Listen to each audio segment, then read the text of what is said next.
नमस्कार, मेरा नाम है बिलाल और मैं आप सभी का स्वागत करता हूं हमारी आज की एक और बहुत ही ज़्यादा इंटरेस्टिंग सी क्लास में।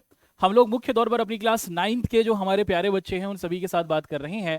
और कक्षा 9th के प्यारे बच्चों के साथ बात करते हुए दोस्तों हम लोग आप सभी के समक्ष ये जो हमारा सामाजिक अध्ययन या फिर जिसे हम लोग सोशल साइंस कहते हैं, इसका आप देखते हैं कि हम लोग इस चैप्टर का डिस्कशन करते हैं। और आप लोगों के समक्ष दोस्तों हम लोग जो अपनी आज की इस क्लास में जिस चैप्टर को डिस्कस करने वाले हैं वो सामने आपके लिखा हुआ है, यूरोप में समाजवाद एवं रूसी क्रांति। और इस चैप्टर का अब तक हम लोग लेक्चर नंबर 2 और लेक्चर नंबर 1 बहुत ही अच्छे तरीके से समझ चुके हैं। तो जिन बच्चों ने लेक्चर नंबर 1 और लेक्चर नंबर 2 को नहीं देखा हो और वो डायरेक्ट ही अब की क्लास में आ गए हो, तो आपसे रिक्वेस्ट है कि पहले आप लेक्चर 1 और लेक्चर 2 को देखें ताकि आपके लिए इस चैप्टर को समझना काफी सरल हो जाए। ठीक है, तो दोस्तों मोटे मोटे तौर पर हमारा जो ये चैप्टर है उसको हम लोग देख लेते हैं। चैप्टर का नाम है यूरोप में समाजवाद एवं रूसी क्रांति। और आज हमारी इस क्लास में हम लोग इसका लेक्चर नंबर 3 आप सभी के समक्ष क्या करने वाले हैं दोस्तों, डिस्कस करने वाले हैं। चलिए शुरुआत करते हैं। सबसे पहले ये डिस्कस कर लेते हैं कि हमारी आज की इस बेहतरीन सी क्लास में दोस्तों आप और हम किन चीजों को लेकर डिस्कशन करने वाले हैं। हमारी आज की इस क्लास में हम लोग सबसे पहले रूस के अंतर्गत हुई एक क्रांति है जिसे फरवरी क्रांति कहा जाता है। भैया जी, ये क्रांति फरवरी के महीने में हुई थी, इसी वजह से इसे फरवरी क्रांति कहा जाता है। इस क्रांति के बाद पूरे के पूरे रूस में क्या बड़े बदलाव हुए, क्या बड़े परिवर्तन हुए, रूस किस तरीके से प्रभावित हुआ वो देखेंगे। फिर हम देखते हैं कि साल 1917 में दोस्तों, है ना, साल 1917 में रूस में आप देखते हैं कि 2 बार क्रांति होती है। पहली होती है फरवरी की क्रांति, हम उसको पढ़ेंगे। और उसके बाद फरवरी की क्रांति के बाद क्या बड़े बदलाव हुए वो देखेंगे। और फिर हम लोग अक्टूबर की अंतर्गत हुई एक क्रांति को देखेंगे जो साल 1917 में होती है। और फिर उस क्रांति के बाद क्या बड़े बदलाव और क्या बड़े परिवर्तन आते हैं उसको भी हम लोग आप सभी के समक्ष लेकर आएंगे। ठीक है, तो मोटे मोटे तौर पर ये हमारी आज की क्लास के बिंदु रहने वाले हैं जिनको बहुत ही अच्छे तरीके से दोस्तों हम लोग अपनी आज की इस क्लास में समझेंगे। सबसे पहले क्यों ना हम लोग जल्दी से जो भी अब तक हमने लेक्चर 1 और लेक्चर 2 के अंतर्गत चैप्टर के बिंदुओं को पढ़ा है उसको क्विकली रिपीट करते हैं, है ना, ताकि हर एक बच्चा हर एक बिंदु को सरलतम तरीके से समझ सके। हमारा ये जो पूरा का पूरा चैप्टर है दोस्तों ये टिका हुआ है यूरोप में समाजवाद, है ना। आप देखते हैं कि जो हमारा चैप्टर है उसका नाम है यूरोप में समाजवाद और रूसी क्रांति। क्या नाम है दोस्तों, आप देखते हैं कि इस चैप्टर का नाम है यूरोप में समाजवाद और रूसी क्रांति। और यहां पर अगर आप लोग देखें तो इस चैप्टर के अंतर्गत हम लोग एक देश के बारे में पढ़ रहे हैं जिसका नाम है रूस। और रूस के अंतर्गत एक क्रांति होती है। क्रांति का मतलब क्या होता है दोस्तों, क्रांति का मतलब होता है विद्रोह, है ना, कि जनता सड़कों पर आ जाती है और जनता सड़कों पर आ जाने के बाद अपने राजा को परिवर्तित करने की बात करती है। और ये जो क्रांति रूस के अंतर्गत होती है ये साल 1917 में होती है। और ये 2 बार, साल 1917 में फरवरी के महीने में और साल 1917 में अक्टूबर के महीने में होती है। लेकिन क्रांति से पहले का यूरोप का समाज कैसा था उसको हम लोग समझने की कोशिश करते हैं, है ना, कि जो हमारा पूरा का पूरा यूरोपीय समाज रहा था और उसी के साथ जो हमारा रूसी समाज रहा था, रूस के अंतर्गत जो रहने वाले लोग थे जो अपने राजा को हटाने की कोशिश करते हैं, भाई वो किस विचारधारा को माना करते थे। मुख्य तौर पर रूस में 3 तरीके की विचारधारा हमें दिखा करती थी। एक कहलाते थे दोस्तों उदारवादी। उदारवादी लोग उनको कहा जाता था जो मुख्य तौर पर क्या करते थे, जो लोकतंत्र को पसंद करते थे। लेकिन इनका लोकतंत्र जो था वो सबको वोट देने की बात नहीं करता था। इनका मानना था कि भैया जी महिलाओं को वोट देने का मौका नहीं मिलना चाहिए। और ये समाज में क्या करना चाहते थे दोस्तों, समाज में ये लोग परिवर्तन लाना चाहते थे। और इस सोच को मानने वाले लोगों को उदारवादी कहा जाता था, है ना। दूसरी सोच के मानने वाले लोग जो हमें रूस के अंतर्गत दिखते थे दोस्तों, उनको क्या कहा जाता था, उनको हम लोग कहते थे रेडिकल। रेडिकल लोग वो लोग होते थे, ये भी लोकतंत्र को पसंद किया करते थे, रेडिकल लोगों को भी लोकतंत्र पसंद था। और उसी के साथ साथ हम देखते हैं कि भाई ये तो कहा करते थे कि सबको वोट देने का अधिकार मिलना चाहिए, है ना, सबको वोट देने का अधिकार मिलना चाहिए, सार्वभौमिक वयस्क मताधिकार होना चाहिए, चाहे स्त्री हो चाहे पुरुष हो, किसी भी लिंग से किसी भी जेंडर से कोई व्यक्ति आए उनको वोट देने के अधिकार की बात रेडिकल लोग करते थे। और रेडिकल लोग मजदूरों को, है ना, मजदूरों को मजबूत करने की भी बात किया करते थे कि मजदूरों को भी अच्छे अधिकार मिलने चाहिए, समाज में परिवर्तन आना चाहिए। वहीं तीसरा जो समूह हमें दिखता है दोस्तों रूस के अंतर्गत, वो कौन सा था दोस्तों, वो मुख्य तौर पर हमारे हुआ करते थे रूढ़िवादी, है ना। कौन से वादी सर, रूढ़िवादी। रूढ़िवादी को अंग्रेजी में हम लोग कंजर्वेटिव कहते हैं। और ये जो रूढ़िवादी लोग थे भैया जी, ये बिल्कुल भी पसंद नहीं करते थे, ये बदलाव को बिल्कुल भी पसंद नहीं करते थे। लेकिन जब इन रूढ़िवादी लोगों ने देखा कि एक क्रांति हो चुकी थी, कब हुई थी? 1789 में, जो फ्रांस के अंतर्गत हुई थी। तो ये जो रूढ़िवादी लोग थे, जब इन्होंने फ्रांस की क्रांति के बारे में जानकारी हुई, तो इन्हें समझ में आया कि जैसे फ्रांस में जब वहां का शासक था उसको हटा दिया गया था, तो ये अब बदलने के लिए तैयार थे। रूढ़िवादी लोग राजा के पूरे तौर पर समर्थक थे और वो मानते थे कि जिस तरीके से राजा शासन को चला रहा है वो सबसे बढ़िया है। लेकिन फ्रांस की क्रांति की खबर जब इनको पड़ती है तो फिर ये बदलाव के लिए क्या हो जाते हैं दोस्तों? तैयार होते हैं। और ये कहते हैं कि जो बदलाव की गति हो ना, वो कैसी होनी चाहिए? वो धीमी धीमी होनी चाहिए। तो मुख्य तौर पर जो पूरा का पूरा हमारा रूस रहा था, वो कुछ इन विचारधाराओं में बटा हुआ था, उदारवादी, रेडिकल और रूढ़िवादी। उसी के साथ साथ दोस्तों हमने ये भी डिस्कस किया था कि यूरोप में मुख्य तौर पर, है ना, रूस के अंतर्गत तो इस तरीके की विचारधारा थी। ये जो हमारा यूरोप महाद्वीप है, यहां पर आप देखते हैं कि एक प्रकार की सोच पैदा होती है। और ये जो सोच है दोस्तों, ये यूरोप में पैदा होकर फिर कहां पहुंचती है? फिर ये रूस में पहुंचती है। और फिर इसी विचारधारा की वजह से, इसी सोच की वजह से हम लोग देखते हैं कि क्या होता है दोस्तों, इसी की वजह से रूस की क्रांति होती है। भैया जी, इस सोच को क्या कहा जाता है? इस सोच को कहा जाता है दोस्तों समाजवाद। भाई, समाजवाद एक प्रकार के शासन करने का तरीका है। जैसे आप देखें, दुनिया में अलग अलग तरीके से देशों को चलाने के तरीके होते हैं। जैसे लोकतंत्र, जिसमें सबको साथ लेकर चला जाता है, ऐसे ही आप लोग देखते हैं राजतंत्र, जिसमें एक शासक होता है, एक राजा होता है और वो पूरी दुनिया को चलाता है। तो दुनिया में देशों पर शासन करने के अलग अलग तरीके हैं और उनमें से एक तरीका और इसकी शुरुआत यूरोप के अंतर्गत होती है, जिसे हम लोग समाजवाद कह रहे हैं।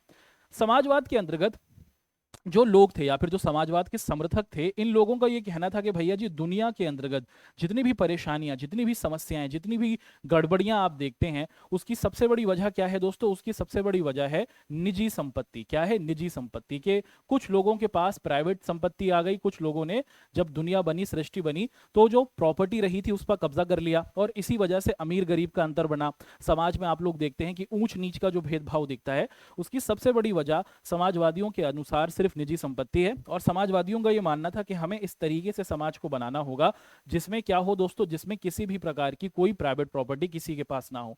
यानी ये जो देश की सरकार होगी या फिर जो देश का शासक होगा ना, वो क्या करेगी दोस्तों? वो देश की संपत्ति पर पूरा आधिपत्य रखेगी और वही देश के अंदर शासन को चलाएगी।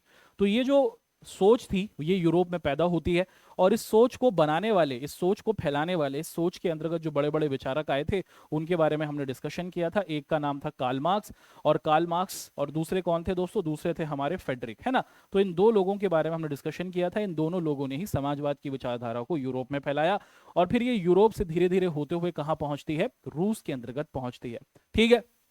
अब यहां पर इसी के साथ साथ हमने कुछ और बिंदुओं को भी डिस्कस किया था। हमने ये देखा था कि रूस के अंतर्गत तीन अलग अलग विचारधाराओं के मानने वाले लोग रह रहे थे। लेकिन रूस के अंतर्गत जो लोग थे वो मुख्य तौर पर किस तरीके के काम करते थे, एक बार इसको भी देख लेते हैं। रूस के अंतर्गत लगभग जो 85% जनसंख्या थी, वो किसमें काम करती थी दोस्तों? वो मुख्य तौर पर आप लोग देखते हैं उद्योगों के अंतर्गत। वो किसमें काम करती थी दोस्तों? जो 85% पॉपुलेशन थी, वो कृषि के कार्यों में लगी हुई थी, खेती बाड़ी किया करती थी, है ना। और उसी के साथ साथ हम लोग देखते हैं कि जो देश की 15% जनसंख्या थी, वो उद्योगों में यानी कि कारखानों में काम करती थी। तो 15% लोग देश के तो मजदूर हुआ करते थे और उसी के साथ साथ आप लोग देखते हैं कि 55% लोग हमारे किसान भाई हुआ करते थे। लेकिन आप देखें कि ये जो 55% जनसंख्या थी, ये जो किसान भाई थे, क्या इनको किसी प्रकार का कोई अधिकार दिया गया था? नहीं। आप देखते हैं कि रूस के अंतर्गत किसानों को और मजदूरों को बहुत ज्यादा परेशान किया जा रहा था और देश की सबसे ज्यादा जनसंख्या इन्हीं की थी।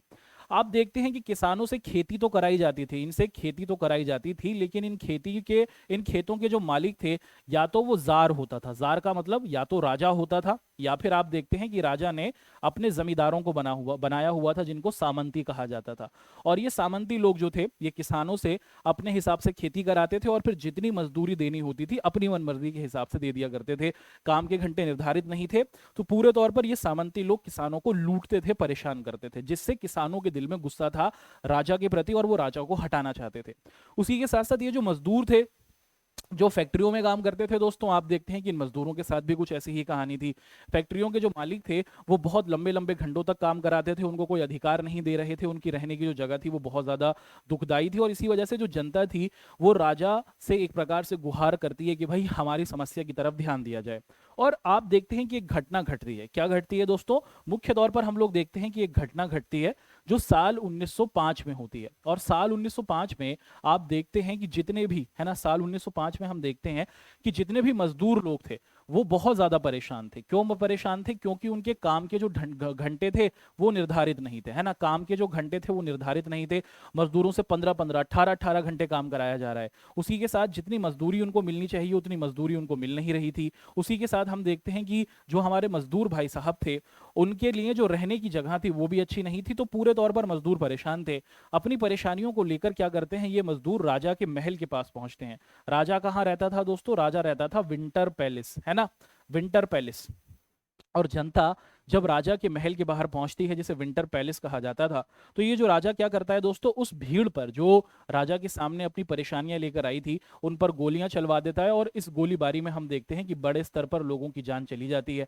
ये जो घटना थी ये साल 1905 में रविवार के दिन हुई थी दोस्तों। और इसी वजह से हम लोग इसे क्या कहते हैं दोस्तों? इसी वजह से इस घटना को खूनी रविवार कहा जाता है, क्योंकि ये रविवार के दिन हुई थी और इसी वजह से इस घटना को खूनी रविवार के नाम से पुकारा जाता है। ठीक है, तो ये महत्वपूर्ण घटनाएं हमने देखी। तो साल 1905 में जो जनता आती है अपनी समस्याओं को लेकर, उनकी समस्याओं की तरफ ध्यान नहीं दिया जाता और जनता परेशान रहती है। फिर जब भाई साल 1905 में राजा ने इतना बड़ा गलत काम कर दिया, और उस राजा का नाम क्या है दोस्तों? आप सभी को पता है कि उस राजा का नाम है जार निकोलस द्वितीय, है ना। आप क्या देखते हैं कि दोस्तों उस राजा का नाम है जार निकोलस द्वितीय। अब ये जो जार निकोलस द्वितीय था दोस्तों, आप देखते हैं कि इसने जनता को मार दिया। इस वजह से पूरे देश के अंदर इसके खिलाफ विरोध होने लग जाते हैं। और आप देखते हैं कि स्टूडेंट्स हुए, इंजीनियर्स हुए, टीचर्स हुए, लॉयर्स हुए, पढ़े लिखे लोग हुए, या फिर आप देखते हैं कि किसान हुए, मजदूर हुए, वो सभी सड़कों पर आते हैं और कहते हैं कि ऐसा नहीं चलेगा। जिस तरीके से जार निकोलस देश को चला रहा है ये नहीं होगा। हमें एक ऐसा ग्रुप चाहिए कि राजा की शक्तियां असीमित हैं, राजा को कोई रोक नहीं सकता। तो एक ग्रुप बनाया जाए जो राजा की शक्तियों को रोके।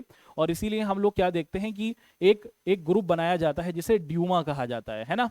भाई इस ड्यूमा का क्या काम होता है? इस ड्यूमा का काम होता है कि वो जनता का मार्गदर्शन करे, वो राजा का मार्गदर्शन करे, वो राजा को बताए कि किस तरीके से कौन से कानून और कौन से नियम बनाने हैं। लेकिन आप देखते हैं कि भैया जो भी नियम और कानून, आप ध्यान से देखिएगा दोस्तों, कि जो भी नियम और कानून जार निकोलस को बनाने के लिए कहे जाते हैं वो उनको नहीं मानता। और ये जो ड्यूमा बनाई जाती है जनता की भलाई के लिए, इसी ड्यूमा को क्या कर देता है जार निकोलस 6 महीने के अंदर ही समाप्त कर देता है। और फिर देश को जैसे वो पहले चला रहा था क्रूर तरीके से वैसे ही चलाता है। और जनता के अंदर धीरे धीरे गुस्सा बढ़ता चला जाता है। फिर एक घटना हमें होती हुई दिखती है।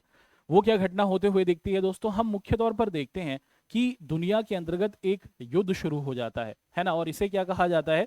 इसे कहा जाता है प्रथम विश्व युद्ध। क्या कहा जाता है दोस्तों? First world war. और इस विश्व युद्ध के अंदर आप देखते हैं कि रूस, या फिर हम कह सकते हैं कि जो जार निकोलस था वो अपने देश को ले जाता है ना। और जार निकोलस क्या कहता है दोस्तों? जार निकोलस कहता है कि अगर हम लोग इस युद्ध को जीत जाएंगे तो भैया जी हमारी वाह वाह हो जाएगी, दुनिया के अंदर हम सबसे सर्वशक्तिशाली हो जाएंगे। तो अपनी जनता को इस तरीके से वो इस युद्ध में शामिल होने के फायदे बताता है। फिर आप देखते हैं कि देश के अंदर वैसे ही हालात खराब थे, मजदूर परेशान थे, किसान परेशान थे, राजा ये वैसे ही क्रूर था, देश में महंगाई बढ़ चुकी थी, बर्फ बहुत ज्यादा पड़ रही थी, राजा उनकी तरफ ध्यान नहीं दे रहा था। और फिर जब ये अपने देश को युद्ध की तरफ चला गया लेके, तो शुरुआत में जनता ने तो उसका समर्थन किया, लेकिन धीरे धीरे आप देखते हैं कि ये जो प्रथम विश्व युद्ध था इसने रूस की क्रांति को एक बहुत बड़े तौर पर क्या किया दोस्तों? प्रभावित किया, है ना। आप देखते हैं कि साल 1914 में रूस इस युद्ध के अंदर शामिल होता है। और फिर आने वाले 2 सालों में लगातार जो रूस था वो क्या करता है दोस्तों? वो जर्मनी से हारता है, और उसी के साथ साथ हम लोग देखते हैं कि ऑस्ट्रिया से हारता है। अब इसके बाद जो रूस की जनता थी उन्हें समझ में आता है कि भैया जी ये तो बहुत गलत हो रहा है, हम तो हार रहे हैं। और उसी के साथ साथ ये भी देखा जाता है कि जब लड़ाई होती है, जब युद्ध हो रहा होता है तो उसमें हथियार खरीदने की जरूरत होती है। जब युद्ध हो रहा होता है तो उसमें जो सैनिक होते हैं उनको खाना पहुंचाने की जरूरत होती है। तो हथियार खरीदने के लिए पैसों की जरूरत थी, और सैनिकों को खाना पहुंचाने के लिए सैनिकों की जरूरत थी, और देश में सैनिकों की जरूरत थी। तो देश के अंदर जो पढ़े लिखे लोग थे, मजदूर थे, किसान थे, उनको जबरदस्ती सेनाओं में शामिल किया गया, और उन तक फिर खाना पहुंचाने के लिए देश में टैक्स को बढ़ा दिया गया, तो देश में महंगाई बढ़ गई। और उसी के साथ साथ फिर इतनी सब चीजें करने के बाद भी जब रूस की हार होने लगी तो जनता को समझ में आया कि भाई ये जो हमारा जार निकोलस है ये बहुत ही बेकार राजा है। और फिर साल 1917 आते आते आप देखते हैं कि भाई जनता सड़कों पर आ जाती है, और फर्स्ट वर्ल्ड वॉर के अंदर ये जो इतनी बुरी तरीके से हार रूस को मिल रही होती है, और उससे पहले जिस तरीके से क्रूर तरीके से जार निकोलस देश को चला रहा था उससे जनता बहुत ज्यादा परेशान थी। और फिर हम देखेंगे दोस्तों कि क्योंकि अब साल 1917 में मुख्य तौर पर फरवरी के महीने तक, है ना, आप देखते हैं कि जनता क्या बवाल करेगी, और अक्टूबर के महीने में भी बड़े तौर पर आप देखते हैं कि रूस में परिवर्तन या फिर बदलाव आएगा। ठीक है, तो बहुत अच्छे तरीके से अब तक हमने आप सभी के साथ जितने भी हमारे ये बिंदु रहे थे दोस्तों, उनको एक एक कर रिपीट कर लिया है, तो ताकि कोई कंफ्यूजन किसी बच्चे के समक्ष बिल्कुल भी नहीं होना चाहिए। चलिए शुरुआत करते हैं अपनी आज की इस क्लास को, और यहां पर हम लोग आप सभी के साथ अब ये समझने की कोशिश करेंगे कि भाई हम लोग कब कहां पहुंच गए हैं दोस्तों। अब हम लोग साल 1917 के अंदर हैं। अब समझ लीजिए कि ये रूस है, हम लोग रूस की बात कर रहे हैं। अभी हम लोग साल 1917 में पहुंच गए हैं। साल 1917 तक आते आते रूस के हालात खराब हैं। वैसे ही देश के अंदर बहुत ज्यादा गुस्सा है जनता के अंदर। देश के लोगों को जबरदस्ती सेना में शामिल किया जा रहा है। देश हार रहा है, देश के पूरे संसाधन खत्म हो रहे हैं, देश में महंगाई बढ़ चुकी है, और अब देश की जनता इस राजा से बहुत ज्यादा परेशान है। और अब एक बड़ी क्रांति, एक बड़ा बदलाव राजा के खिलाफ होने वाला है, जिसे हम लोग किस नाम से पुकारते हैं, जिसे हम लोग फरवरी क्रांति के नाम से पुकारते हैं। तो भाई हुआ क्या था दोस्तों, 22 फरवरी को आप देखते हैं कि साल 1917 में 22 फरवरी को नेवा नदी, एक नदी बहती है, और ये जो नदी है दोस्तों आप देखते हैं कि रूस के अंतर्गत मौजूद थी। और इस नदी के किनारे पर आप लोग देखते हैं कि एक फैक्ट्री हुआ करती थी, जिसको तालाबंद कर दिया गया। अब ये जो लोग थे, ये इसमें काम करने वाले जो मजदूर थे, वो बहुत ज्यादा परेशान हुए। तो उन लोगों ने क्या किया दोस्तों, आप देखते हैं कि इसके साथ साथ सबसे पहले एक फैक्ट्री को बंद किया गया। उसके बाद आप देखते हैं कि 50 से भी अलग अलग जो फैक्ट्री के मजदूर थे, जब इस एक फैक्ट्री को बंद किया गया तो उनको पसंद नहीं आई ये वाली बात, और उन्होंने क्या किया, आसपास की जितनी भी फैक्ट्रियां हुआ करती थी उनको बंद कर दिया। तो जो क्रांति की शुरुआत इस घटना के साथ हम होते हुए देखते हैं कि 22 फरवरी के आसपास जो नेवा नदी थी, वहां पर एक फैक्ट्री को बंद किया गया। उसके बाद मजदूरों में गुस्सा था, उन्होंने आसपास की और फैक्ट्रियों में भी क्या कर दिया, हड़ताल कर दी कि हम इनको बंद करते हैं। और उसके बाद आप देखते हैं कि ये जो हड़ताल शुरू होती है देश के अंदर, हड़ताल का मतलब क्या होता है कि हम अपनी मर्जी से काम करने नहीं आएंगे। आप देखते हैं कि ये जो हड़ताल अब शुरू होती है, जिसमें मजदूर पहले से परेशान थे, वो चाह रहे थे कि भाई राजा को हटाना होगा, और उनको एक तरीके से मौका यहां पर मिलता है ना। तो जनता हड़ताल करती है। इसमें अधिकतर आप देखते हैं कि दोस्तों महिलाएं हमें दिखती हैं, और आप देखते हैं कि ये जो प्रदर्शनकारी रहे थे, ये सभी क्या करते हैं दोस्तों, अपने अपने क्वार्टरों से निकलकर राजधानी पहुंचने लग जाते हैं। तो जो रूस की राजधानी है ना, मॉस्को, आप देखते हैं कि वहां पर रूस के अलग अलग शहरों से लोग अब राजधानी की तरफ आने लग जाते हैं, और बड़े तौर पर आप लोग देखते हैं कि वो विरोध करना शुरू करते हैं, है ना। और बड़े तौर पर लोग क्या करते हैं दोस्तों, अपने प्रोटेस्ट को करना शुरू कर देते हैं। और इस आंदोलन में अभी तक कोई राजनीतिक दल नहीं आया था। रूस के अंदर अलग अलग राजनीतिक दल हुआ करते थे, जैसे बोल्शेविक पार्टी हुई, है ना। तो अलग अलग पॉलिटिकल पार्टीज रूस के अंदर थी। लेकिन आप देखते हैं कि जब ये लड़ाई, जब ये क्रांति शुरू हो रही है, जब ये विरोध शुरू हो रहा है, तो शुरुआत में सिर्फ लोग ही इस आंदोलन के अंदर हमें शामिल दिख रहे हैं।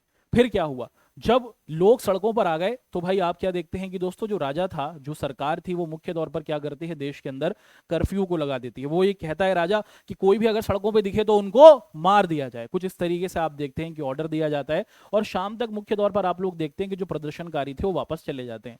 जब ये ऑर्डर होता है कि अगर तुम सड़कों पर निकलोगे तो तुम्हें गोली मार दी जाएगी, तो जनता थी वो सुबह तो आती है सड़कों पर, लेकिन जब ये ऑर्डर आ जाता है तो उसके बाद जनता वापस चली जाती है। 22 तारीख की ये बात होती है। लेकिन आप देखते हैं कि दोस्तों इसके 3 दिन बाद, यानी कि 24 और 25 तारीख को आप देखते हैं कि वापस जनता सड़कों पर आ जाती है। और अब इनके ऊपर क्या किया जाता है, अब इस जनता को रोकने के लिए मुख्य तौर पर आप देखते हैं कि पुलिस, घुड़सवार सैनिकों को तैनात किया जाता है। राजा ऑर्डर देता है। आप देखिए, ये असली चित्र आपके सामने यहां पर रखा गया है। ये वही सैनिक हैं जो फरवरी क्रांति के अंतर्गत सामने जनता खड़ी हुई है, उनको मारने के लिए आप देखते हैं कि इन लोगों को बुलाया गया था। ठीक है जी। तो इस तरफ आप देखते हैं कि सैनिक को और पुलिस वालों को खड़ा कर दिया जाता है राजा की तरफ से कि ये लोग अगर आगे आए तो फिर इनकी तुम कहानी आगे खत्म कर देना। इस तरीके की बात आप देखते हैं कि राजा निकोलस के द्वारा की जाती है। फिर क्या हुआ भैया जी, 25 फरवरी को आप देखते हैं कि साल 1917 में जो सरकार थी, या फिर जो आप देखते हैं कि जार निकोलस था, उसने ड्यूमा को सस्पेंड कर दिया। आप सभी को पता है ड्यूमा क्या है दोस्तों। ड्यूमा वो संगठन था जो मुख्य तौर पर बनाया गया था, और इसको बनाने का उद्देश्य यही था कि वो राजा को बताएगी कि किस तरीके से काम करना है। तो जब उनको बताया जाने लगा राजा को कि भाई किस तरीके से देश को चलाना है, तो उसने कहा कि मैं तुम्हारी ही बात को नहीं मानूंगा। वो ड्यूमा को समाप्त कर देता है ना। उसके बाद आप देखते हैं कि जब ये खबर फैलती है कि अब ड्यूमा को समाप्त कर दिया गया है, देश का राजा देश की जनता की तरफ और देश की जनता की भलाई की तरफ कोई ध्यान नहीं दे रहा, तो जनता में बहुत ज्यादा आप देखते हैं कि गुस्सा भर जाता है। और 26 फरवरी को आप लोग देखते हैं कि बड़ी संख्या में लोग क्या करते हैं दोस्तों, सड़कों की तरफ आ जाते हैं। एक असली वास्तविक चित्र उसी घटना से संबंधित आपके सामने है। और नेवा नदी के किनारे पर आप लोग देखते हैं कि इकट्ठा हो जाते हैं भाई बड़ी संख्या में। शुरुआत में तो सिर्फ कुछ मजदूर थे, लेकिन अब आप देखते हैं कि मजदूरों के साथ और जो समाज के अलग अलग लोग थे वो भी इकट्ठा होना शुरू हो जाते हैं। और ये जो विद्रोह है, ये जो क्रांति है, ये जो गुस्सा है, ये बहुत बड़े लेवल पर आप देखते हैं कि दोस्तों बढ़ने लग जाता है। तारीख आ जाती है 27 फरवरी, और 27 फरवरी को जनता इतनी ज्यादा गुस्सा हो जाती है कि वो पुलिस मुख्यालय में हड़ताल क्या करती है दोस्तों, तोड़फोड़ की जाती है। जनता बहुत ज्यादा परेशान होती है, सड़कों पर आ गई है। अब इस गुस्से गुस्से के अंदर जो भीड़ है उसको रोकना बहुत मुश्किल होता है, और आप देखते हैं कि जनता के द्वारा पुलिस का जो हेडक्वार्टर था उस पर भी क्या कर दिया जाता है दोस्तों, हमला कर दिया जाता है। अब भैया जी जो सरकार रही थी, या फिर आप देखते हैं कि जार निकोलस रहा था, सरकार से तात्पर्य यहां पर जार निकोलस है, राजा, ठीक है। अब भैया जी ये जो जार निकोलस था, जब वो देखता है कि इस तरीके से चीजें हो रही हैं, जनता सड़कों पर आ गई है, अब इसके लिए क्या किया जाता है दोस्तों, जार निकोलस पुलिस वालों से ऑर्डर देता है। क्या ऑर्डर देता है कि जितने भी प्रदर्शनकारी तुम्हें दिख रहे हैं ना, इनको गोलियों से भून दो, इनको गोलियों से मार दो। जैसे साल 1905 में इसने किया था, खूनी रविवार वाले दिन, आपको याद होगा।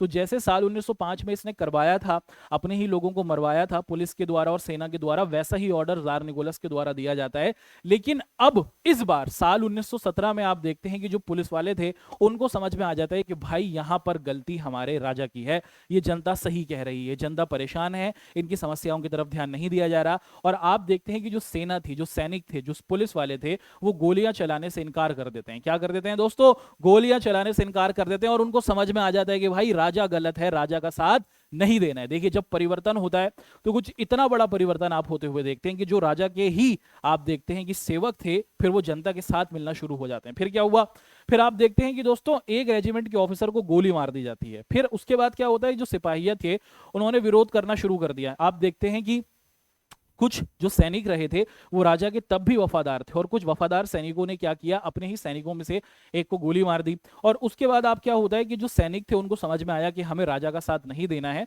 जो समझदार सैनिक थे, और उन लोगों ने मुख्य तौर पर जनता का साथ दिया। और ये जो हमारे सैनिक रहे थे, इन्होंने क्या कर दिया दोस्तों, विद्रोह खड़ा कर दिया। आप देखिए कि अब यहां पर सैनिक भी सड़कों पर आ चुके हैं। पहले तो आप देखें कि जनता ही थी, यहां पर अब सैनिक भी राजा के विरोध में खड़े हो जाते हैं, जार निकोलस के प्रति। और मुख्य तौर पर आप लोग देखते हैं कि 27 फरवरी को सिपाही लोग जो थे और जो मजदूर लोग थे, देश के अंदर आप देखें कि जो मजदूर लोग हैं, जो फैक्ट्रियों में काम कर रहे थे, और जो सिपाही लोग थे, वो क्या करते हैं दोस्तों, अपना एक संगठन बना लेते हैं 27 फरवरी को। और उसके अंतर्गत क्या किया जाता है दोस्तों, ये जो पूरा का पूरा संगठन या फिर ये जो काउंसिल बनती है, ये एक अपना ग्रुप बनाते हैं, है ना। क्योंकि राजा ने जो चुनी हुई ड्यूमा थी, जो राजा का मार्गदर्शन किया करती थी, राजा को बताया करती थी कि किस तरीके से देश को चलाना है, उसको खत्म कर दिया। तो अब जो मजदूर लोग थे जो इस आंदोलन में शामिल थे, और जो सैनिक लोग इस आंदोलन में शामिल थे, ये लोग इकट्ठा होते हैं 27 फरवरी के आसपास। और आप देखते हैं कि ये लोग एक ग्रुप बना लेते हैं, जिसे क्या कहा जाता है दोस्तों, जिसे सोवियत काउंसिल के नाम से पुकारा जाता है। और ये जो पूरी की पूरी काउंसिल हुई थी दोस्तों, इसे कहाँ हुई थी, ये जो पूरी की पूरी ये जो ग्रुप बनाया गया था, ये पेट्रोग्राद कर एक जगह है ना। तो रूस में पेट्रोग्राद कर एक जगह है, वहीं पर आप देखते हैं कि इस संगठन को बनाया गया था। तो इसे पेट्रोग्राद सोवियत भी कहा जाता है। सोवियत का मतलब क्या होता है, यूनियन, समूह, ठीक है। तो कुछ इस तरीके से आप देखिए कि पहले सिर्फ मजदूर राजा के खिलाफ थे, लेकिन अब आप देखते हैं कि दोस्तों बड़ी संख्या में हमारे सैनिक जो थे रूस के, वो भी राजा के खिलाफ आ जाते हैं। भाई फिर आगे की कहानी में क्या होता है वो देखते हैं। ये रहा भैया जी जार निकोलस। फिर 28 फरवरी को आप देखते हैं कि जार से मिलने के लिए एक प्रतिनिधि मंडल भेजा जाता है। ये जो ग्रुप था, है ना, ये जो मजदूरों ने और उसी के साथ साथ आप लोग देखते हैं कि सैनिकों ने अपना ग्रुप बनाया था। अब इस ग्रुप के अंदर कुछ लोग शामिल थे। इसी ग्रुप से आप देखते हैं कि कुछ लोग जो थे दोस्तों, आप देखते हैं कि 28 फरवरी को जार निकोलस से मिलने के लिए जाते हैं। और उसके बाद सेना की तरफ से सलाह दी जाती है कि राजा भैया जी अब तुम्हारे बस की नहीं है देश को चलाना, जनता तुम्हारा साथ नहीं दे रही है, किसान तुम्हारा साथ नहीं दे रहे हैं, महिलाएं तुम्हारे खिलाफ हैं, बच्चे तुम्हारे खिलाफ हैं, डॉक्टर इंजीनियर समाज का हर एक ग्रुप तुम्हारे खिलाफ है, तुम्हारी सेना तुम्हारे खिलाफ चली गई है। तो जो सेना के बड़े अधिकारी थे वो जार निकोलस को समझाते हैं कि तुम्हें अब अपने पद को छोड़ देना चाहिए, वरना कहानी और खराब हो सकती है। और आप देखते हैं कि 2 मार्च को फिर सेना के समझाने पर जार निकोलस सत्ता को छोड़ता है। और उसके बाद आप देखते हैं कि जो सोवियत नेता और ड्यूमा के नेताओं ने क्या किया दोस्तों, एक अंतरिम सरकार बनाई। जब आप देखते हैं कि 2 मार्च को साल 1917 में ये जो हमारा जार निकोलस था, ये जब अपनी पावर को छोड़ देता है, देश की राजगद्दी को छोड़ देता है, तो आप देखते हैं कि जो मजदूर और सैनिक लोग थे, इनका जो ग्रुप था, वही देश के अंदर कुछ समय के लिए एक सरकार को निर्मित करता है जो देश को चलाने की जिम्मेदारी उठाने की बात करती है, ठीक है। और साल 1917 में क्या हो जाता है दोस्तों, ये जो फरवरी की क्रांति थी, इसने मुख्य तौर पर रूस के अंदर मौजूद ये जो जार निकोलस का शासन था उसको पूरे तौर पर आप देखते हैं कि समाप्त कर दिया, ठीक है। चलिए जी, बल्ले बल्ले, मुबारक मुबारक, मिठाइयां बढ़वा दो, जार निकोलस की कहानी यहां पर खत्म होती है। यानी कि जार निकोलस का ये जो क्रूर शासन था, आप देखते हैं कि दोस्तों पूरे तौर पर समाप्त हुआ, है ना। बहुत गलत किया था जार निकोलस तुमने, तुम्हारे साथ भी अब गलत होगा। ठीक है, तो दोस्तों यहां तक तो हमने फरवरी क्रांति के अंतर्गत क्या बड़े बड़े परिवर्तन हुए, क्या बड़ी बड़ी कहानी हुई, उसको आप सभी के समक्ष रखा। अब देश के अंतर्गत हमें पता है कि राजा जा चुका है, राजा को पद से हटा दिया गया है, और देश को चलाने के लिए यहां पर हमें क्या दिख रहा है दोस्तों, हमें दिख रहा है कि कुछ एक लोगों का समूह बना है, जैसे आप देख रहे हैं दोस्तों, और ये जो समूह है ये देश को चलाने की बात कर रहा है। ठीक है, अब क्या होता है, ठीक है, अब आप देखिए दोस्तों कि फरवरी के बाद क्या होता है, कि फरवरी के महीने के बाद मुख्य तौर पर क्या बड़ा परिवर्तन, क्या बड़ा बदलाव होगा, उसको हम लोग देखते हैं। ये जो अंतरिम सरकार है, अंतरिम सरकार का मतलब कि कुछ समय के लिए जो बनी हुई ये सरकार है, भैया जी ये क्या करती है दोस्तों, इसको दिया जाता है काम कि तुम देश को चलाने के लिए एक मजबूत सरकार बनाओ। राजा जा चुका था, तो जो मजदूर और आप देखते हैं कि जो सेना के लोग थे, उनका जो ग्रुप था दोस्तों, उन्हीं में से आप देखते हैं कि कुछ लोगों को जिम्मेदारी दे दी जाती है, जिन्हें कहा जा रहा है कि एक ऐसे समय तक आपको रहना है जब तक देश में एक मजबूत सरकार ना बन जाए, क्योंकि अब राजतंत्र तो समाप्त हो गया है देश में। आप एक तरीके से देखते हैं कि देश की जनता से ही कुछ लोग आएंगे जो देश को चलाएंगे, तो कुछ समय के लिए हम इस अंतिम सरकार को देखते हैं, और इस अंतरिम सरकार को कहा जाता है कि तुम्हें तब तक काम करना है जब तक मुख्य तौर पर देश में एक मजबूत सरकार ना आ जाए। अच्छा, सार्वजनिक सभाओं और संगठनों पर क्या कर दिया जाता है, प्रतिबंध हटा दिया जाता है। जो जार निकोलस था उसने ये कहा हुआ था कि कोई भी गैदरिंग नहीं होगी, कोई भी सामाजिक समारोह नहीं होगा, देश में कोई पॉलिटिकल पार्टी नहीं होगी। तो जब राजतंत्र ही नहीं रहता, जार निकोलस ही नहीं रहता, तो उसके बनाए जो आप देखते हैं कि नियम थे वो भी हटा दिए जाते हैं।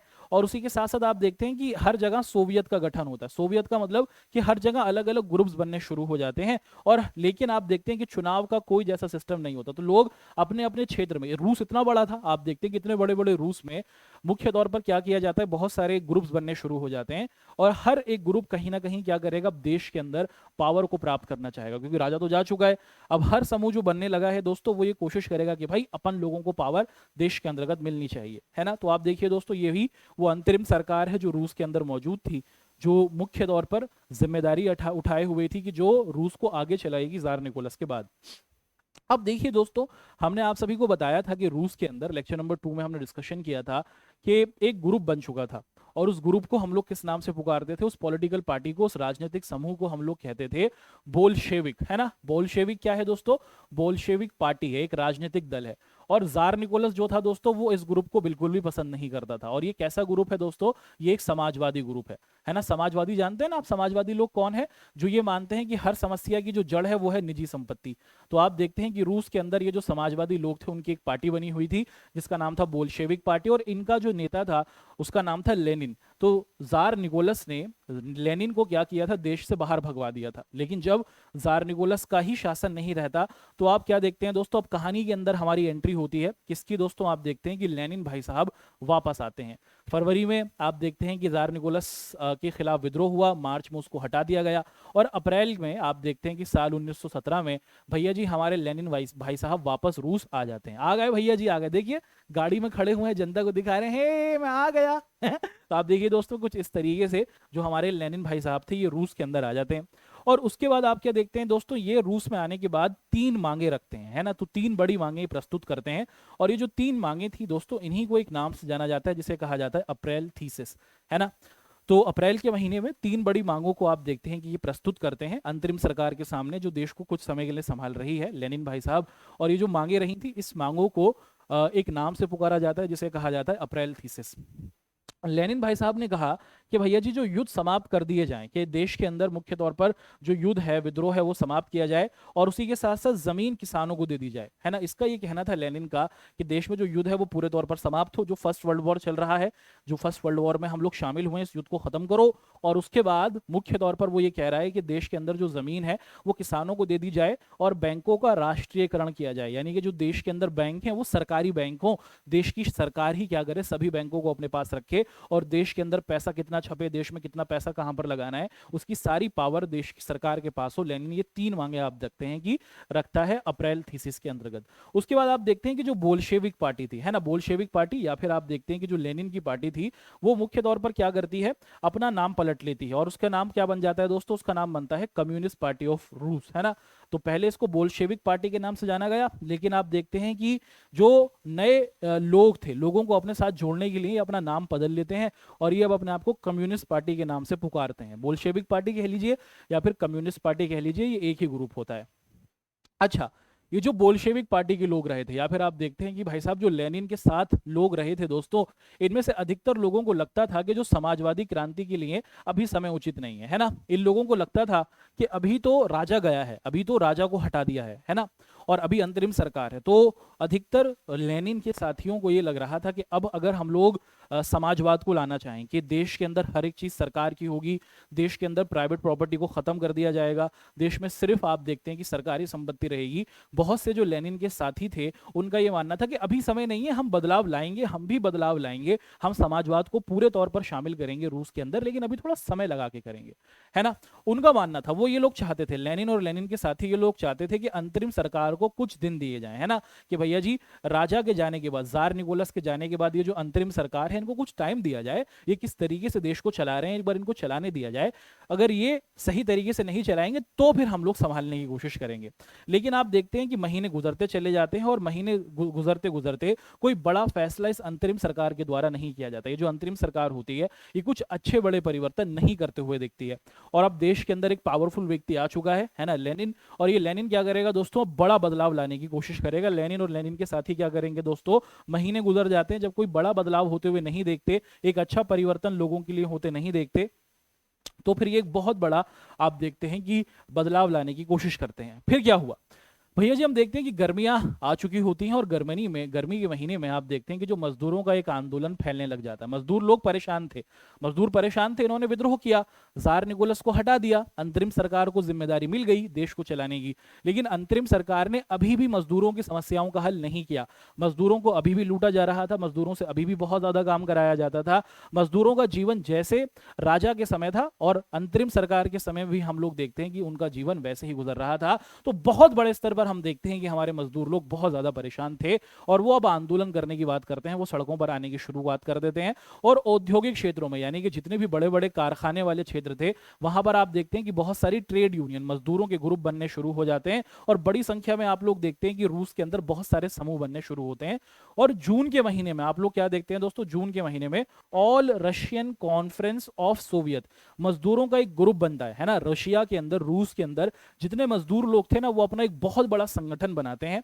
और ये जो संगठन है दोस्तों, इसे क्या कहा जाता है, इसे कहा जा रहा है all Russian Congress for Soviet, ये इसका लोगो होता है दोस्तों। ये ग्रुप बनता है और इसमें लगभग 500 प्रतिनिधि शामिल होते हैं। और ये मजदूरों की जो मांगे रही हैं कि हमारा जो काम के घंटे हैं उसकी समस्या को सही करो, हमें जो कम मजदूरी मिलती है उस समस्या का निवारण करो, उसको लेकर आप देखते हैं कि ये विद्रोह कर रहे हैं। तो फरवरी के महीने में जनता अभी भी, अगर आप लोग देखें दोस्तों, परेशानी है। ये अंतरिम सरकार ने कोई ज्यादा बड़ा आप देखें कि बदलाव नहीं किया।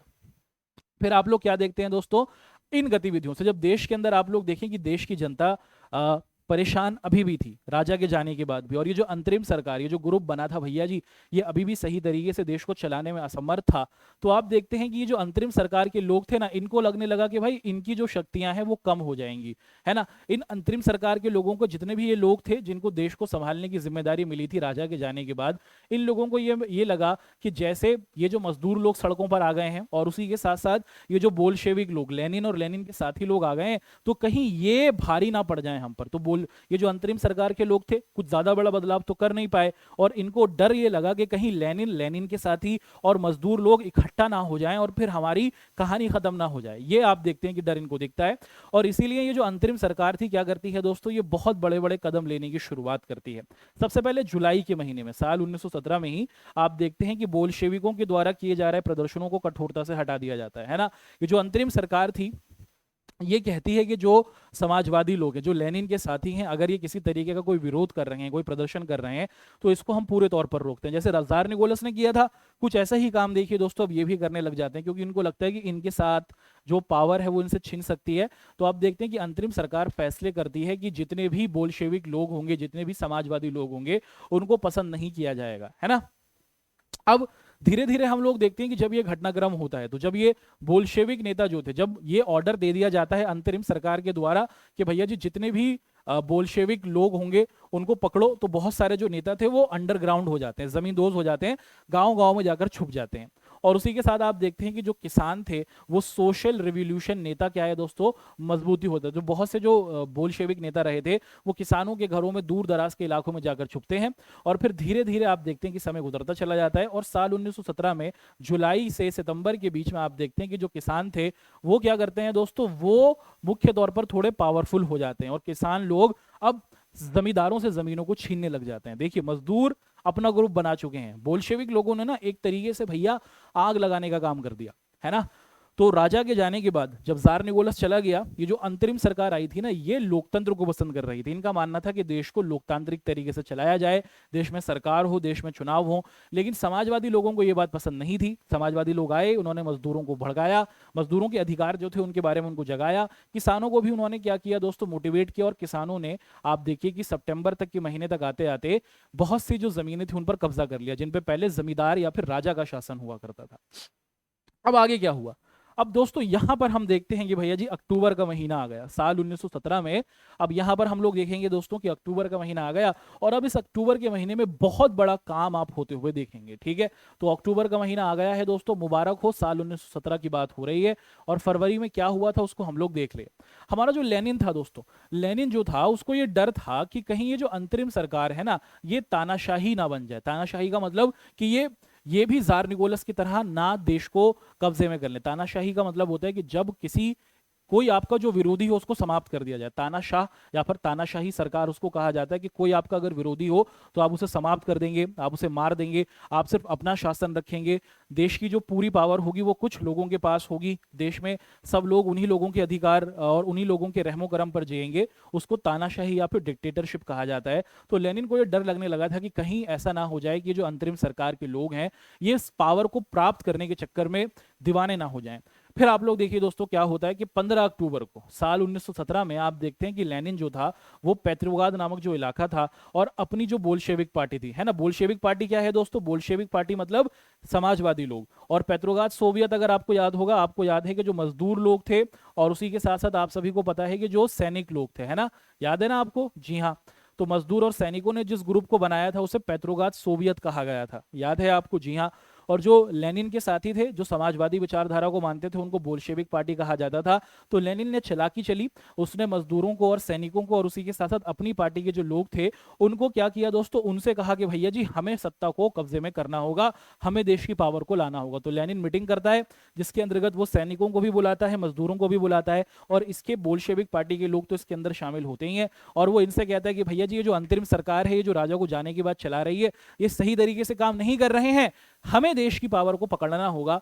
आप देखते हैं कि ये बात लेनिन के द्वारा की जाती है। और फिर अब यहां से कहानी शुरू होती है तख्ता पलट की। तख्ता पलट का मतलब कि भैया जी जिस तरीके से जार निकोलस को हटाकर अंतरिम सरकार आई थी, अब आप देखते हैं कि वैसे ही अंतरिम सरकार के जाने का समय आने लगा है ना। अब ये कहा जाता है लेनिन के द्वारा, सैनिकों के द्वारा, मजदूरों के द्वारा कि तख्ता पलट किया जाए।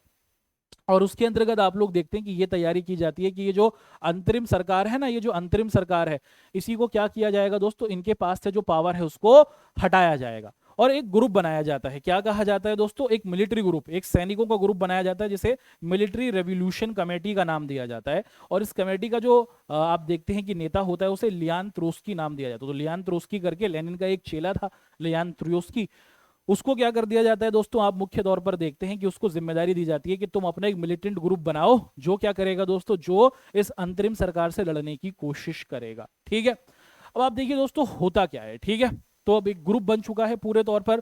अब आगे की कहानी किस तरीके से होगी, क्या अंतरिम सरकार जीतेगी या फिर लेनिन यानी कि बोल्शेविक लोग या फिर पेट्रोग्राद सोवियत सैनिक और मजदूर जीतेंगे, चलिए उसको समझने की कोशिश करते हैं। अब मुख्य तौर पर होता क्या है, सबसे पहले आप देखिए कि 24 अक्टूबर को विद्रोह की शुरुआत हो जाती है। जितने भी सैनिक लोग थे, ये जो ग्रुप बना है मिलिटेंट का, ये जो ग्रुप बना है ना, मिलिटेंट रिवोल्यूशनरी ग्रुप, इसके अंतर्गत क्या होता है दोस्तों, ये लोग विद्रोह करते हैं। 24 अक्टूबर के दिन क्या किया जाता है, झगड़ा शुरू हो जाता है देश के अंतर्गत। और ये जो अंतरिम सरकार का प्रधानमंत्री था, ये जो अंतरिम सरकार बनी थी, ध्यान से सुनिएगा, अंतरिम सरकार जो थी, जो राजा के जाने के बाद आई थी, इनका एक प्रधानमंत्री भी था। उसका नाम क्या था दोस्तों, उसका नाम था केरेंस्की। ये जो प्रधानमंत्री केरेंस्की था ना दोस्तों, आप देखते हैं कि भैया जी इसने देख लिया, इसने मौके की नजाकत को समझ लिया और इसने क्या कर दिया दोस्तों, इसने सेना को बुला लिया। तो जो सेना थी उसको बुलाना शुरू कर दिया इसने। ठीक है जी, है ना। चलिए यहां तक की कहानी हमें समझ में आती है कि जो अंतरिम सरकार उसका प्रधानमंत्री था उसने देख लिया कि विद्रोह शुरू हो चुका है, तो इसने सैनिकों को बुलाना शुरू कर दिया। और सुबह सुबह हम देखते हैं कि सरकार के जो वफादार सैनिक थे, जो अंतरिम सरकार के वफादार सैनिक थे, वो क्या करते हैं दोस्तों, वो बोल्शेविक सैनिक अखबारों के क्या कर देते हैं, 2 भवनों पर कब्जा कर लेते हैं।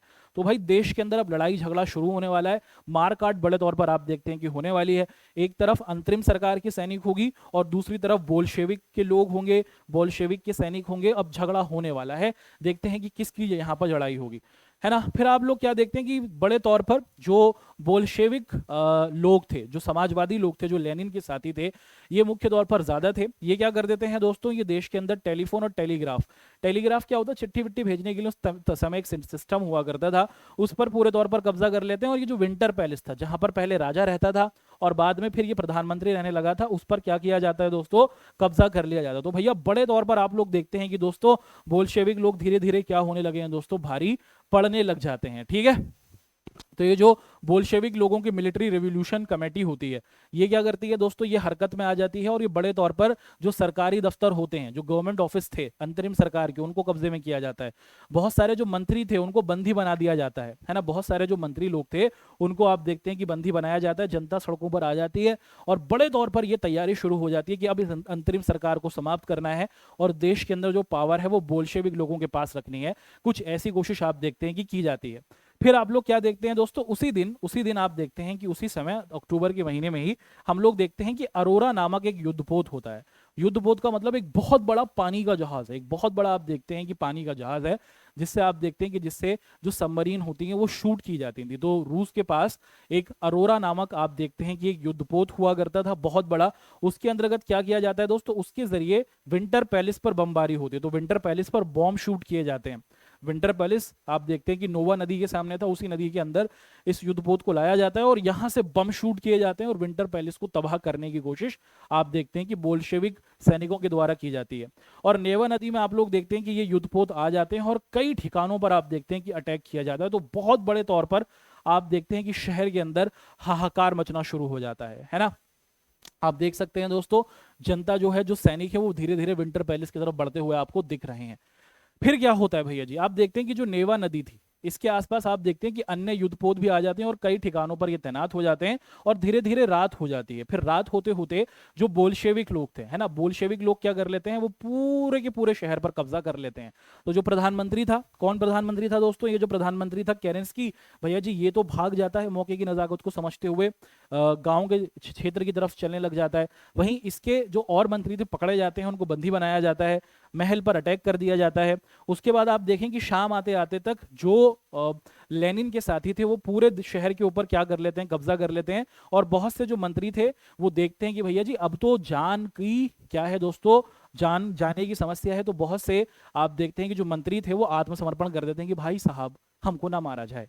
ठीक है, फिर आप लोग क्या देखते हैं कि ये जो पेट्रोग्राद नामक हमारा क्षेत्र है, यहां पर क्या होता है दोस्तों, एक सम्मेलन हुआ, all Russian Congress of Soviet की बैठक हुई, है ना। आप देखते हैं कि पेट्रोग्राद के अंदर all Russian Congress of Soviet, यानी ये बोल्शेविक लोग जो लेनिन के साथी थे वो, और जो पेट्रोग्राद सोवियत यानी कि मजदूर और सैनिक थे, ये जो 3 समूह थे, इनका एक आप देखते हैं कि मीटिंग हुई पेट्रोग्राद में। और इसके अंतर्गत ये कहा गया कि भैया जी अब जो देश को चलाने की जिम्मेदारी होगी ना, वो किसको दे दी जाएगी, वो अब समाजवादियों के पास, या फिर आप देखते हैं कि बोल्शेविक लोगों के पास इस पावर को कर देने की बात की जाती है। और दिसंबर तक आते आते आप देखते हैं कि दिसंबर के महीने तक आते आते साल 1917 में हम लोग देखते हैं कि ये जो हमारे बोल्शेविक लोग थे वो पूरे के पूरे मॉस्को, पेट्रोग्राद, पूरे देश के जो बड़े बड़े शहर थे उन पर कब्जा करना शुरू कर देते हैं।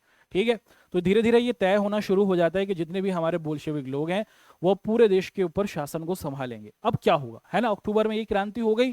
भैया जी अंतरिम सरकार की भी कहानी हम लोग क्या देखते हैं कि दोस्तों समाप्त होते हुए देखते हैं कि जार निकोलस को जाने के बाद ये जो अंतरिम सरकार आई थी, इन लोगों को भी अब हटा दिया गया है। अब क्या होगा, अक्टूबर के बाद क्या होगा, क्या जनता की समस्याओं का निवारण होगा, क्या जनता की जो परेशानियां हैं उनका सल्यूशन उनको मिलेगा, क्या देश की जनता का जीवन सच में बेहतर होगा, इसको यहां पर हम लोग समझने की कोशिश आप सभी के समक्ष करेंगे। हम देखते हैं कि भैया जी साल 1917 में नवंबर के महीने में, अक्टूबर में तो क्रांति हो गई, अंतरिम सरकार हट गई, बोल्शेविक लोगों ने कब्जा कर लिया।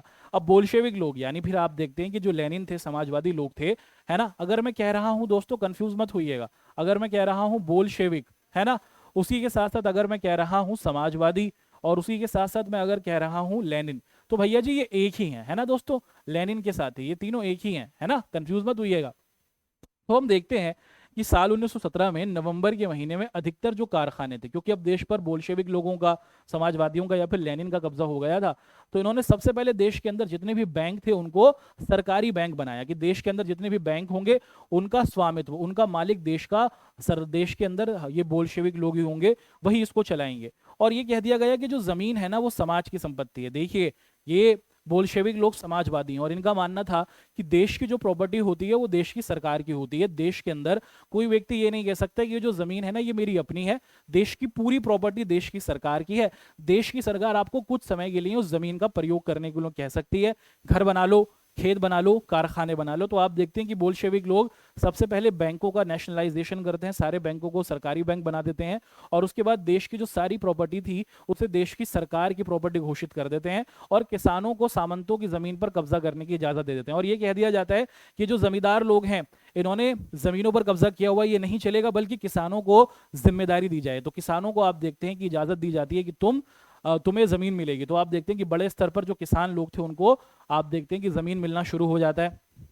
उसी के साथ शहरों में ना बड़े बड़े घर हुआ करते थे। आप देखते हैं कि शहरों के अंदर बड़े बड़े रईस लोग, बड़े बड़े मालदार लोग, आप देखते हैं कि रिच लोग रूस के अंतर्गत रहा करते थे, और भैया जी उनके बहुत बड़े बड़े घर हुआ करते थे। तो ये जो बोल्शेविक लोग थे ना, उन्होंने क्या कर दिया, भाई ऐसा नहीं चलेगा, हम देखते हैं कि हम ऐसा नहीं होने देंगे। और उन लोगों ने क्या किया, उन लोगों ने इजाजत दे दी कि जो बड़े बड़े घर हैं, इन बड़े बड़े घरों में ऐसे लोग जो समाज के कमजोर लोग हैं उनको भी रहने के कमरे मिलने चाहिए। तो बोल्शेविक लोगों ने समाज में आप देखते हैं कि बहुत बड़ा परिवर्तन लाने की कोशिश करी शासन आने के बाद। और उसके बाद जो बड़े बड़े परिवारों के पास आप देखें कि जो अमीर घराने थे, जिनके पास बड़े बड़े घर थे, उनके हिस्से उनसे लिए गए और गरीबों के अंदर बांटे गए। और उसी के साथ आप देखते हैं कि एक बहुत बड़ा परिवर्तन हुआ। उसी के साथ सेना, और जो सेना के अंदर ऑफिसर्स थे उनके लिए एक नई प्रकार की यूनिफॉर्म को भी डिजाइन किया गया। आप देखते हैं कि उनके लिए एक नई प्रकार की जो यूनिफॉर्म थी वो डिजाइन की गई। तो बोल्शेविक लोग आप देखिए कि अक्टूबर क्रांति के बाद आते आते पूरे तौर पर शासन को अपने हाथ में ले चुके हैं, पावर उनके पास आ चुकी है, और वो बड़े स्तर पर देश में बदलाव को कर रहे हैं। इसके बाद क्या हुआ, इसके बाद ये जो समाजवादी लोग थे, ये जो बोल्शेविक लोग थे, लेनिन के साथी थे, इनको लगा कि भैया जी अपन लोगों को अपनी पार्टी का नाम बदलना चाहिए। और ये लोग क्या करते हैं दोस्तों, पहले तो इनका पार्टी का नाम बोल्शेविक पार्टी था, फिर आप देखते हैं कि ये अपना नाम बदल देते हैं पार्टी का, अपने दल का, अपने ग्रुप का, उसको नाम रखते हैं रशियन कम्युनिस्ट पार्टी, है ना। क्या रखा जाता है दोस्तों, ये अपने ग्रुप का नाम रखते हैं। लेनिन जो था आप देखते हैं कि अक्टूबर क्रांति के बाद अपने समूह का नाम परिवर्तित करता है और अपने समूह का नाम रखता है रशियन कम्युनिस्ट पार्टी, ब्रैकेट में बोल्शेविक पार्टी, है ना, ये इसे कहा जाता है। फिर क्या हुआ दोस्तों, साल 1917 में अक्टूबर के बाद यानी कि नवंबर के महीने में एक असेंबली के चुनाव होते हैं कि देश के अंदर क्या किया जाए दोस्तों, देश में अब देश को चलाने के लिए भैया जी चुनाव की व्यवस्था की जाती है कि अब राजा जा चुका है, अंतरिम सरकार कुछ कर नहीं रही थी, उसको हटा दिया गया है। अब देश के अंदर शासन कौन चला, इसके लिए आप देखते हैं कि देश के अंदर छोटे स्तर पर आप देखते हैं कि देश के शासन को देखने के लिए देश में हमारे चुनाव होते हैं रूस के अंतर्गत। और इस चुनाव में आप देखते हैं कि जो बोल्शेविक लोग थे, है ना, जो आप देखते हैं कि समाजवादी लोग थे, इनको ज्यादा वोट नहीं मिलते हैं। बहुमत का मतलब भैया जी देश में अलग अलग पॉलिटिकल पार्टीज भी मौजूद थे, ऐसा नहीं कि सिर्फ बोल्शेविक लोग थे। हाँ, इन्होंने आंदोलन बड़े स्तर पर किया था, इन्होंने अंतरिम सरकार को हटाया था। अब देश में जब साल 1917 में चुनाव हुए और इस चुनाव के अंदर जब ज्यादा जो लोग थे वो लेनिन के नहीं जीते, या फिर आप देखते हैं कि कम्युनिस्ट पार्टी जो थी रूस की वो नहीं जीतती है, तो भैया जी वो क्या कर देते हैं, वो इन प्रस्तावों को खारिज कर देते हैं। लेनिन जो था वो कहता है कि भैया जी हम तो इस चुनाव को मानेंगे ही नहीं, है ना। लेनिन जो था वो क्या कर देता है दोस्तों, हम ऐसी असेंबली को मानेंगे ही नहीं कि ये जो चुनाव हुए ये गलत हुए हैं। वो पूरे तौर पर क्या कर देता है दोस्तों, लेनिन जो था उसको लगता है कि इस प्रकार के जो चुनाव हुए हैं ये अधिक तौर पर सही नहीं है, और हमने ज्यादा बड़ा क्या किया था दोस्तों, अपना योगदान दिया था, तो हमें मौका मिलना चाहिए। तो वो क्या करता है दोस्तों, इस चुनाव को पूरे तौर पर निरस्त करता है। बोल्शेविक लोग जो थे, समाजवादी लोग जो थे, वो पूरे तौर पर ये कहते हैं कि भैया जी ये ऐसा नहीं चलेगा, देश के अंदर शासन तो अपन लोगों को ही संभालना है ना। तो वो चुनाव को पूरे तौर पर नकार देते हैं लेनिन और लेनिन के साथी। फिर आप देखते हैं कि अपने बहुत सारे सहयोगियों के साथ वो क्या करता है दोस्तों, मुख्य तौर पर आप लोग देखते हैं कि साल 1918 में जर्मनी के साथ समझौता कर लेता है। जो रूस था वो क्या करता है दोस्तों, एक दूसरा जो देश था उसका नाम है जर्मनी, उसके साथ क्या करता है दोस्तों, तो लेनिन जर्मनी के साथ एक प्रकार से समझौता कर लेता है और उसके बाद फिर वहां से भी पावर को प्राप्त करता है, वहां से जर्मनी से कुछ रिसोर्सेज को अपने यहाँ पर लाने की कोशिश करता है।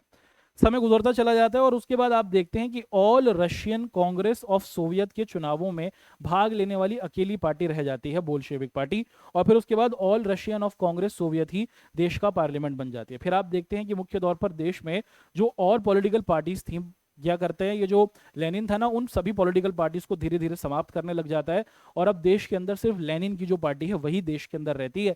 अब जब यही लोग हैं तो यही अब देश के शासन को चलाएंगे। तो कुछ इस तरीके के आप देखते हैं कि बदलाव हमें अक्टूबर के अंतर्गत होते हुए दिखते हैं, जहां पर पावर सिर्फ लेनिन के आसपास ही घूमती है। फिर रूस जो था दोस्तों एक ऐसा देश बन जाता है जहां पर सिर्फ एकमात्र पार्टी होती है ना। अब रूस में आप देखिए कि अक्टूबर के बाद जब चुनाव हुए तो उसके अंतर्गत अलग अलग राजनीतिक दल थे, लेकिन जब बोल्शेविक लोगों को नहीं चुना गया तो इन्होंने उन दलों को समाप्त कर दिया। उसके बाद देश में सिर्फ इन्हीं का पॉलिटिकल पार्टी रही, बोल्शेविक लोगों की या फिर लेनिन के समाजवादी लोगों की। और अब आप देखते हैं कि रूस सिर्फ एक पार्टी वाला देश रह गया और उसी के साथ जो ट्रेड यूनियन थी उनको भी पार्टी के नियंत्रण में रखा गया कि जो मजदूर संगठन है ना, ये भी सिर्फ हम जो बनाएंगे वही चलेंगे। तो लेनिन ने यह भी कह दिया कि देश के अंतर्गत जितने भी मजदूरों के संगठन होंगे उन पर भी हमारा ही नियंत्रण होगा, जिस तरीके से हम मजदूरों को चलाना चाहेंगे उस तरीके से मजदूरों को चलना होगा। अच्छा, ये जो बोल्शेविक लोग थे, अगर आप लोग लेनिन और लेनिन के लोगों की आलोचना करते हैं, अगर आपको लेनिन पसंद नहीं है, जिस तरीके से लेनिन काम करने लग रहा है, अगर आपको लेनिन पसंद नहीं है और अगर आप लेनिन के खिलाफ बोल देते उस समय रूस के अंदर, तो भैया जी पुलिस फिर आपको सजा देने लग जाएगी। तो जिस तरीके से आप देखिए कि जार निकोलस था, कुछ उसी आप देखते हैं कि राह पर हमारे ये बोल्शेविक लोग या फिर समाजवादी लोग चलने लग जाते हैं। भाई पावर चीज ही ऐसी होती है, जो पावर का नशा है ना, ये आपका दिमाग खराब कर देता है ना दोस्तों। हमने देखिए पहले ये खुद ही राजा की उस पावर के नशे से परेशान थे, लेकिन जब इनको पावर मिली तो ये वही काम कर रहे हैं, है ना, कि अगर कोई हमारे खिलाफ बोलेगा भैया जी हम उनको सजा देंगे।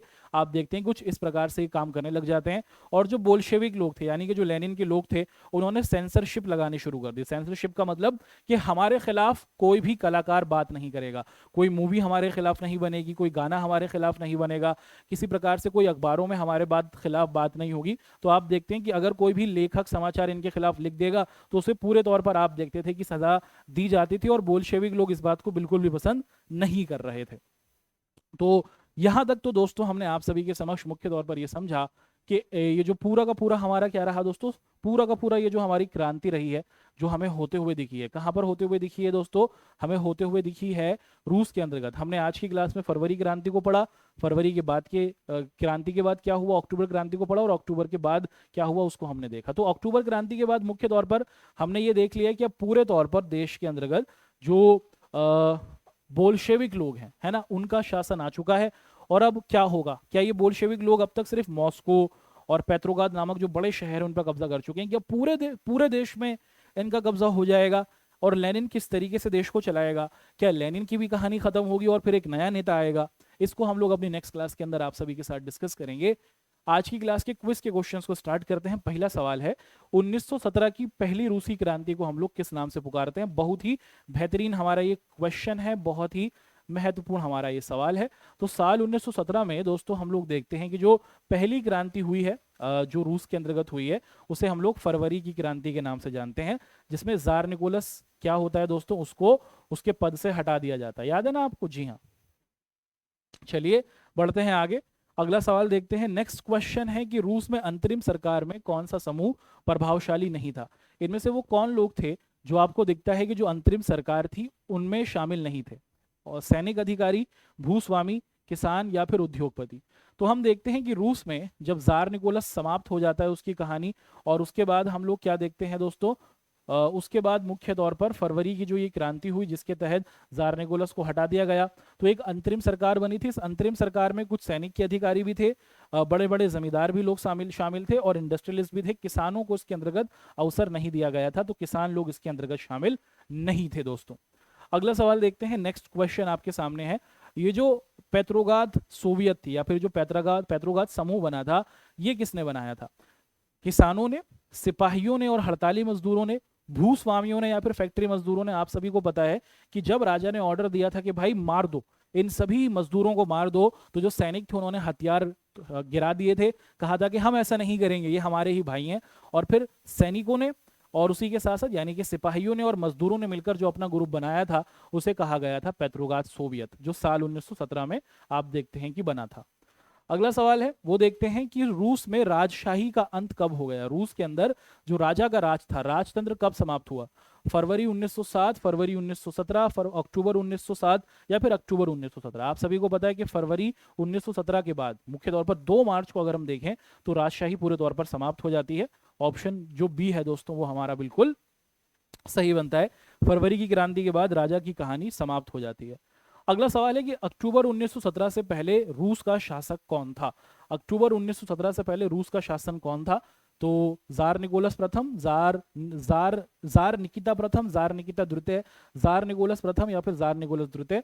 आप सभी को पता है कि मुख्य तौर पर ये जो अक्टूबर की क्रांति हुई या फिर फरवरी की क्रांति हुई, उससे पहले देश का जो शासन था वो जार निकोलस द्वितीय के पास था, राजा जार निकोलस के पास हुआ करता था।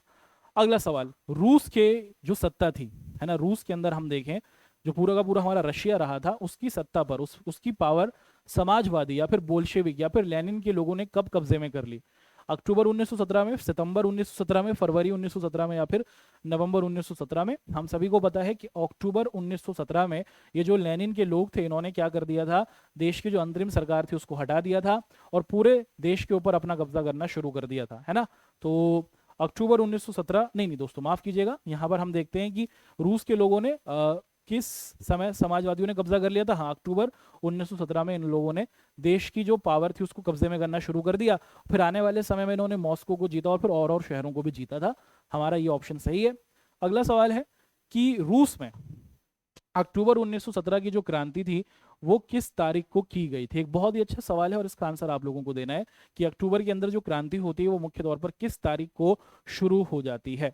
20 अक्टूबर, 22 अक्टूबर, 23 अक्टूबर या फिर 24 अक्टूबर? और हमें पता है कि ये 24 अक्टूबर के अंतर्गत होती है, जो तय होता है कि भैया अटैक किया जाएगा, है ना। 24 October is the right option. अगला सवाल है कि बोल्शेविक का विद्रोह कब शुरू हुआ था? यही आपसे पूछा जा रहा है दोस्तों। तो हम सभी को पता है कि बोल्शेविक विद्रोह 24 अक्टूबर साल 1917 के अंतर्गत शुरू किया गया था। ऑप्शन ए हमारा बिल्कुल सही बनता है। और कुछ इस तरीके से दोस्तों हमारी ये जो आज की क्लास रही उससे संबंधित हमने अपने आज के सवाल क्लास के सभी क्विज के क्वेश्चंस को किया। हमारी आज की इस क्लास में हमने फरवरी क्रांति के बारे में देखा, फरवरी क्रांति के बाद रूस में क्या बदलाव हुए वो देखा, फिर हमने अक्टूबर क्रांति जो हुई वो देखा, और अक्टूबर क्रांति के बाद देश में किन लोगों ने देश की राजगद्दी पर अपना आधिपत्य किया, किन लोगों को देश में शासन चलाने का मौका मिला, उसको हमने आप सभी के समक्ष रखा। ठीक है, तो उम्मीद करते हैं कि आपको हमारी आज की ये क्लास बहुत ज़्यादा पसंद आई होगी। अब आप लोगों से मुलाकात करेंगे अपनी नेक्स्ट क्लास के अंतर्गत, और उसके अंतर्गत दोस्तों हम लोग आप सभी के समक्ष एक बहुत ही हमारा जो महत्वपूर्ण चैप्टर ये चल रहा है उसका लेक्चर नंबर 4 डिस्कस करेंगे। तो ये जो रूस की क्रांति उसको यहाँ तक तो हमने पढ़ लिया, और हमने अब ये देख लिया कि भैया अक्टूबर तक आते आते लेनिन भाई साहब के पास पावर आ चुकी है। लेनिन किस तरीके से देश को चलाएगा वो देखेंगे, फिर लेनिन की भी कहानी खत्म हो जाएगी साल 1924 में, और देश में एक नया व्यक्ति आएगा जोसेफ स्टालिन, वो किस तरीके से देश को चलाएगा वो देखेंगे, और फिर इस चैप्टर से संबंधित जो मोस्ट इंपॉर्टेंट क्वेश्चंस आपके पेपर के कॉन्टेक्स्ट में होते हैं उसको आप सभी के सामने हम लोग रखेंगे। आशा करते हैं कि आप सभी को हमारी आज की क्लास बहुत ज़्यादा पसंद आई होगी। आपका हमारे साथ जुड़ने के लिए बहुत बहुत धन्यवाद।